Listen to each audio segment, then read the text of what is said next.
Welcome to the Books of Titans podcast hosted by Eric Rostad. Join him on his 15-year journey through the immortal books. He'll share what he's learning, explore profound ideas across time and cultures, and share the one thing he always hopes to remember from each immortal book. Today I'm going to cover God's Secretaries by Adam Nicolson, the making of the King James Bible. This is book 2 for my 2025 reading list.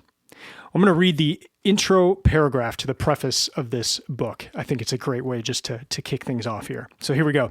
The making of the King James Bible in the 7 years between its commissioning by James VI and I in 1604 and its publication by Robert Barker, printer to the King's Most Excellent Majesty in 1611, remains something of a mystery. The men who did it, who pored over the Greek and Hebrew texts, comparing the accuracy and felicity of previous translations, arguing with each other over the finest details of chapter and verse, were many of them obscure at the time and are generally forgotten now, a gaggle of 50 or so black-gowned divines, whose names are almost unknown, but whose words continue to resonate with us. They have a ghost presence in our lives, invisible but constantly heard, enriching the language with the civility, learning, and eloquence of their translation, but nowadays only whispering the sentences into our ears. End quote. Well, I started off 2025 by reading straight through the King James Version of the Bible. That was my first time doing so. And as I was reading it, I kept wondering how this translation came about. That the King James Bible is over 400 years old now. And it just kind of started thinking, like, what of the more recent translations of the Bible that we have in our day and age, which ones of them will stand that test of time of 400 years? Like, which translations will people still be reading in the year 2400? And I had other questions, like, did people really speak like that, with the this and the thous and the these and all that? Was this the first English translation? Why is it called the King James Bible? Who translated this Bible? Have we learned things since then that give us better translations now? And why is it still read 400 years later? Well, to answer those questions, I picked up this book. Actually, I had another book planned to read, and that was Pen of Iron by Robert Alter. And that book is one where Robert Alter, a famous translator of the Hebrew Bible, he goes through the Bible's impact on literature and especially American literature. And so he goes through it, like he talks about Cormac McCarthy and other works that reference the King James Version of the Bible. And I'm intrigued. I didn't read that book. I hope to at some point, but really more of what I was looking for was a book about the King James Bible and how it came about. I just wanted to learn more. So I was sharing that with a friend of mine, Larry Carson, who is a avid reader, and he suggested this book, God's Secretaries. And so I picked it up right away and was really glad I did, because this is exactly what I was looking for. So who was King James? Well, contrary to popular belief, he's not the basketball player, but he was the King of England. And you may have heard of his mother. She was Mary, Queen of Scots. And his cousin was Elizabeth I of Elizabethan fame. He acceded the Scottish throne as James VI at the age of 1 year old. And that was when his mother, Mary, Queen of Scots, was forced to abdicate. So some regents helped him out when he was that young and helped him rule Scotland. Then in 1603, so when he was 37 years old, his cousin Elizabeth I died, and so he became King James I of England, Ireland, and Scotland, the United Kingdom. So the era of his reign, it's called the Jacobean era, and that's just because Jacobus is the Latin form of the English name James. So you may hear, there's the Elizabethan era. What we're talking about now is the Jacobean era, and Jacob, easy to remember, King James was the king during this time, and James means Jacob James is just the English version of the Latin form of Jacobus. So the big question going in is why is this Bible named after him? And then does he deserve that name? Should this be called the King James Bible? And what I learned in this book is yes, he definitely helped to steer this project. He did not do the actual translations, but he set the overall tone, the overall project. He was an intellectual himself. He just had this desire to learn, and he really drove the project forward. But it was translated by roughly 50 men, and I'll get into the process. But here's one of the things in which James did, and kind of the tone that he set. So he expanded his idea of what he wanted the Bible to be like. And so this is what he wanted. His Highness wished that some especial pains should be taken in that behalf for one uniform translation, and this to be done by the best learned of both the universities, after them to be reviewed by the bishops and the chief learned of the church, from then to be presented to the Privy Council, and lastly to be ratified by his royal authority, to be read in the whole church and no other. End quote. And so that was how he wanted this to come about. So he's looking for the one translation to rule them all, in the sense of, this is the translation that will then go into churches from this point forward. You do not read the other translations. Like, this is the one that will be used, at least at that time. And he wanted the best learned from the universities. And you see that most of the translators were from either Cambridge or Oxford universities. And then after that, to be reviewed by the bishops. So to be looked at by some of the clergy members and the chief learned of the church, and then to the Privy Council. And then after that, King James would be the final royal authority to be to view this translation. And so I'll get into a little more of what that looked like, but that's what King James had in mind. And he, in his early life, had a pretty traumatic childhood, just in the fact of him being around a lot of change. There was some murder in the Holyrood's Castle where he lived in Edinburgh, and just a lot of discord around religion with the Presbyterians, and just kind of all of Europe at that point. Just a lot going on between Catholics and Protestants. But he was around this infighting a lot of the times, and what he tried to present himself as the king of peace. And so he did play a huge role in the development of this Bible. And were it not for that initial traumatic childhood, he might not have been the person to do this, because he had to work with or get people to work together that probably didn't see eye to eye on a whole lot. But that was one of his strengths, and that was just from that early childhood. And then, as I mentioned earlier, he was an intellectual, so he had his own desire to learn other languages and to read different works. And so he was adept at working with groups of different backgrounds and beliefs, and trying to come up with a peaceful solution within that. The King James Bible itself was translated during that 7-year period between 1604 in 1611. This was not the first English Bible. I think in a previous episode, I thought this might be the first English one. It is not. It was preceded 80 years by William Tyndale, who published an English translation in 1526. And that was considered to be the first mass-produced English translation of the Bible. William Tyndale worked on that one himself, and I believe it was from 1522 to 1525, where he worked on it, and he referenced original Hebrew and Greek texts as well as Latin and German translations. So Tyndale was doing this on his own, and I keep mentioning that because you contrast that with the 50 or so people who were working on the King James translation. For William Tyndale, it didn't end well for him. In 1536, he was convicted of heresy and then executed because of this translation that he did. So again, that was 80 years before this King James Bible. So there was an English translation. There were a few others. There was one called the Elizabethan Bible, also known as the Bishop's Bible, and that was kind of a rough English translation. And then there was also the Geneva Bible, which, as the name suggests, came out of Geneva and was more on the Calvinistic side of things, I believe. So those were in English. Those were some of the others that were being used. The Elizabethan Bible probably would have been the one that was in some of the churches in England at the time before the King James Bible came along. So I'm going to have 2 more segments in this episode. One is just 4 or 5 different areas that stuck out in this book, and then I'll do that in segment 2, and then in segment 3 I'll cover the one thing that I'm still thinking about after having read God's Secretaries. Quick reading stats. This is a 243-page book. It took me 7 hours and 42 minutes to read, and I read it between February 26th and March 1st. So each January and February, I try to read through a different version of the Bible. This year, I kind of rushed the ending of the reading of the Bible because I wanted to read this before March to get to know more of how this Bible came about. Coming up next, segment 2, and some of the big things that stuck out to me in this book.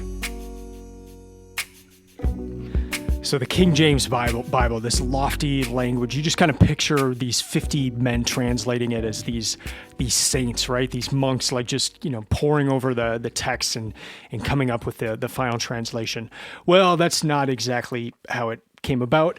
So the author of this work identifies the central question of the King James Bible as being this: how could this Bible emerge from such a world? And as stated in that opening paragraph, there is a lot of the making of this Bible that still remains a mystery. So they had some good documentation of how it came about at the beginning, like around 1604, and kind of the initial, what were the standards and all that, part of what I read in the first segment. But then while it was being done, we don't have a whole lot of documentation. And then at the end, we have a little bit more, but there's a lot of unknowns, and a lot of these 50 people that worked on it remain a mystery. So we know some of the names, and they're highlighted in this book, but the overall process, a lot of it was just kind of still remains a mystery. This is happening at the time of Shakespeare. So it's really interesting just to consider that too, that during the 1604 to 1611 time period, this is when Shakespeare is writing a number of his plays. And so it's kind of fun to see. And you obviously see some similarities with language used and all that. This is also the time, so in the central question of the book of how could this Bible emerge from such a world, while this is going on, the gunpowder plot takes place. And if you're aware of current festivals in the United Kingdom, there's one called Guy Fawkes Day, and they celebrate this on November 5th every year, and they celebrate it with fireworks and bonfires and stuff like that. And so basically, the gunpowder plot was a plot to blow up Parliament, but to blow it up from underneath it, so to put gunpowder and all sorts of stuff underneath Parliament, and then wait until all of the very important people were at Parliament. So the king, they would have had the king be there and all these other people, and then they wanted to blow up Parliament. Well, the plot gets discovered, and there's all sorts of theories on what went down. But Guy Fawkes, the main perpetrator of this, he's arrested and then goes through days of torture that are authorized by King James himself. And then there's another man who's arrested named George Abbott. Sorry, not George Abbott, but there's another man who is arrested who was a Catholic. And so part of this plot, they think it's driven by Catholics. And so there's kind of this... They're looking for Catholics who would have been part of this plot, and so they arrest this one man. And then there are two of the translators, one of who's named George Abbott, and then the other one John Overall, and they helped. They were there when this man was executed. And so, you just think of it, and this is not like a quick execution. If you've seen the movie Braveheart, how they kill William Wallace, like they don't even show it, how they do it in Braveheart, but you kind of get the idea of some of the stuff that's going on, and it's not pleasant at all. And so two of the guys translating the Bible are there as part of this execution of this guy. So you just think of that. And again, how could this Bible emerge from such a world? There's another part where the author of this book says, there is no hint of inspiration or prayerfulness in the instructions. So this was largely an intellectual endeavor. And that part that I read in the first segment where, the first are the men of the university translating this. So there wasn't like, in the instructions that were given, it wasn't, start off the session with prayer or, seek the will of God as you're doing this. It was just like, Here's your task, go do it. And so again, just, maybe in my head going in, I'm picturing monks kind of creating this and translating it and all that, and not the case at all. And just the author goes through some of the proclivities of some of the translators, and again, how could this Bible emerge from such a world? Just really interesting. Let me read one other part here. This comes on page 149. Any tendency to believe that the creation of this Bible was an act of passionate inspiration, or that somehow in the age of Shakespeare and Donne, the making of this book was a wild eruption of untutored genius, that fantasy is dispelled within seconds of opening the manuscript. It is like an accountant's document, businesslike, its double-ruled columns more like a ledger than a work of literature. And, and the quote there. So again, just, kind of dispelling some of the myths of how this came about. And then the author asks, was the King James Bible so alive precisely because the translators weren't entirely good? And again, he goes into kind of some stories of and proclivities of some of the translators, and you just kind of wonder. But he asked that question: was the Bible, this King James version in this translation, was it so alive precisely because of that? As a side note, translators, that word was capitalized at the time. And I like that. It just kind of gives a sense of the importance of translators during that time. So yeah, just a interesting thing to think of at first of what were the people like who were translating it. And we get some good insight in this book, and it's not how I envisioned it, but interesting nonetheless. So how about the language of the Bible? Like if you've ever read the King James version, or you've heard it, it sounds archaic. It's beautiful, but it's strange. It sounds like that it's from another time. And so my question reading it is was this how people spoke at the time? Like in 1604, is this, people are walking around the streets with thee and thou and all that? Is that how it was? And let me read this. This is from page 233. Its language, archaic even in 1611, derived from a form of English current in the mid-16th century, had come to seem like the language spoken by God. And then in another part, he says this: it is not the English you would have heard on the street then or ever. It took up its life in a new and distinct dimension of linguistic space somewhere between English and Greek, or for the Old Testament, between English and Hebrew. These scholars were not pulling the language of the scriptures into the English they knew and used at home. The words of the King James Bible are just as much English pushed towards the condition of a foreign language as a foreign language translated into English. It was, in other words, more important to make English godly than to make the words of God into the sort of prose that any Englishman would have written, and that secretarial relationship to the original languages of the scriptures shaped the translation, end quote.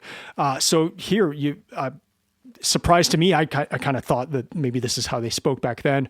Not the case. He said maybe parts of it in the early 16th or the mid 16th century, but this is not how they, even then, how they would have spoken, and certainly not the translators. This is not how they would have spoken, but there was this idea of it being a lofty language, and I'll get into that a little bit more later, but I thought that was very interesting and not what I expected.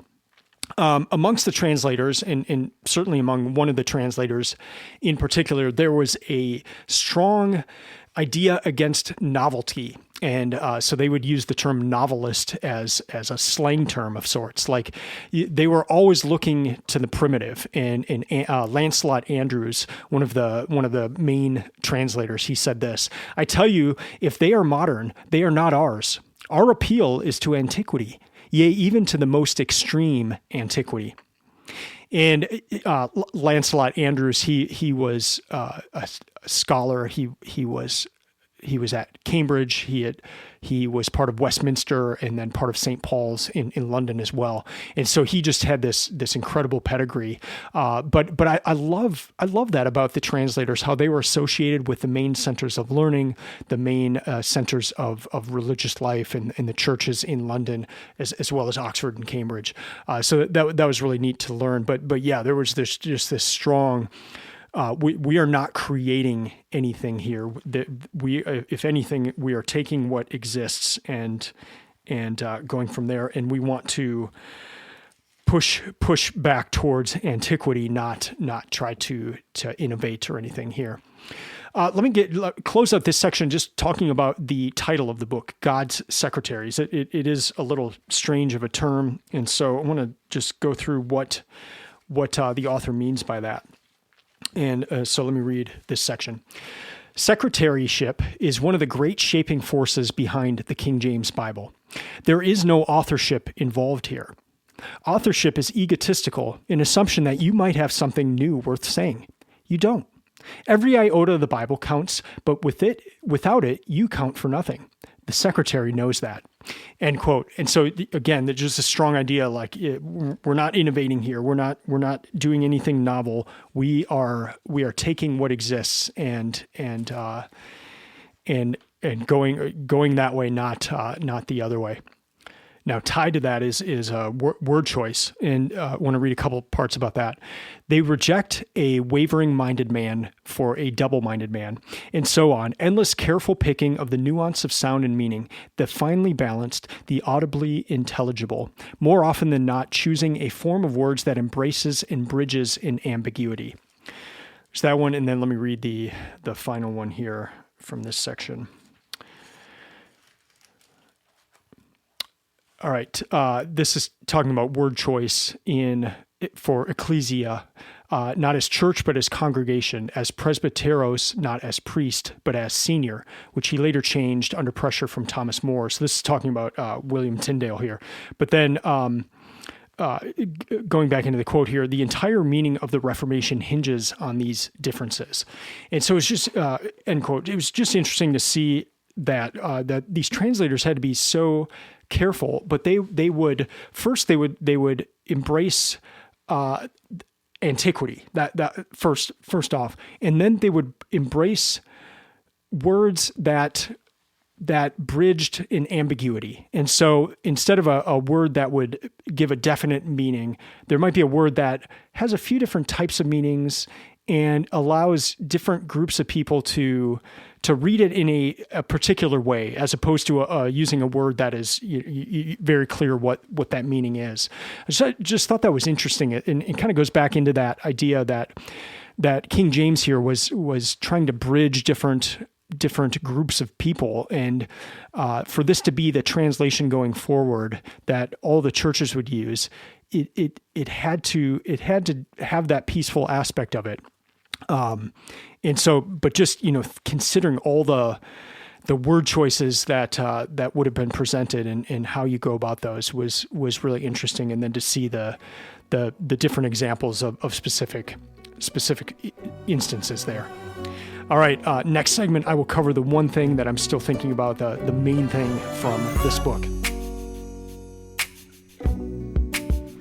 All right, I need to set up the one thing here for a little bit. So what's really cool is there have been some books found recently, and they've been found in the Bodleian Library that were books used by these translators. So there are two in particular where there's kind of like marginalia in a book that gives insight into how the translators worked, what their process was, even giving specific examples of how they would have changed some text or had kind of an initial draft and then it went from there. So I want to read a part that they found of how this happened, how the process went about, and then tie that into my one thing from this book. So here we go. That part of the Bible was given to him who was most excellent in such a tongue as the Apocrypha to Andrew Downes. And then they met together and one read the translation, the rest holding in their hands some Bible, either of the learned tongues or French, Spanish, Italian, etc. If they found any fault, they spoke up. If not, he read on. End quote.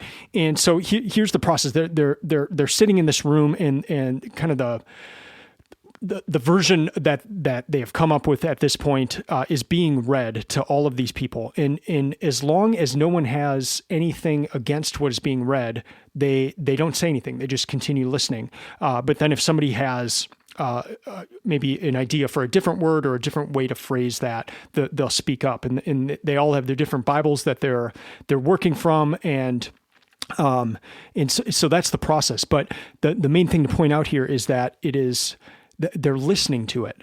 There's not a printed version. They're all sitting alone and going through it. They're listening to it. And so here's what Adam Nicolson, the author of this book, says: "This is the kingdom of the spoken. The ear is the governing organ of this prose. If it sounds right, it is right. The spoken word is the heard word, and what governs acceptability of a particular verse is not only accuracy, but euphony. The new Bible, so extraordinarily carefully prepared, was intended to replace, above all, the bishop's or church's Bible, whose main function was to be read aloud in church on Sundays." End quote. He then contrasts that with the Geneva Bible, which was more of what we think of as a study Bible. So there were notes in the margin and that kind of thing.